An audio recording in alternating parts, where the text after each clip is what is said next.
আগামী সংসদ অধিবেশনে উঠছে গুম প্রতিরোধে মানবাধিকার কমিশন আইন।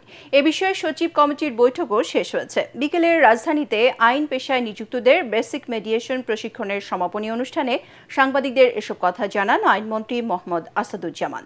মন্ত্রী বলেন, আইন দুটিতে অনেক কিছুই সংযোজন করা হয়েছে।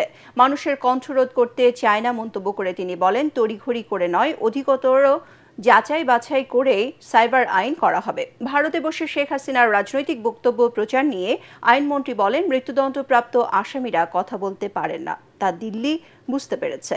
এ সময় দল হিসেবে আওয়ামী লীগের বিচার নিয়ে প্রশ্নেরও জবাব দেন আসাদুজ্জামান।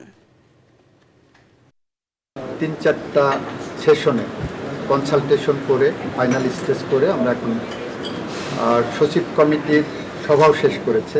আশা করছি নেক্সট ক্যাবিনেট মিটিং না হলেও তারপর পরে ক্যাবিনেট মিটিংয়ে যাবে, বাট নেক্সট সেশনেটা আমরা আনবো, এই বিষয়ে আমরা কাজ করছি। একজন মৃত্যুদণ্ডপ্রাপ্ত আসামি কি করতে পারেন কি পারেন না, সে কোথায় আছেন, সে রাষ্ট্রের দায়িত্ব কী, এটা ইন্ডিয়ান সাবকন্টিনেন্টে আমাদের তো কমন ল সিস্টেম আছে।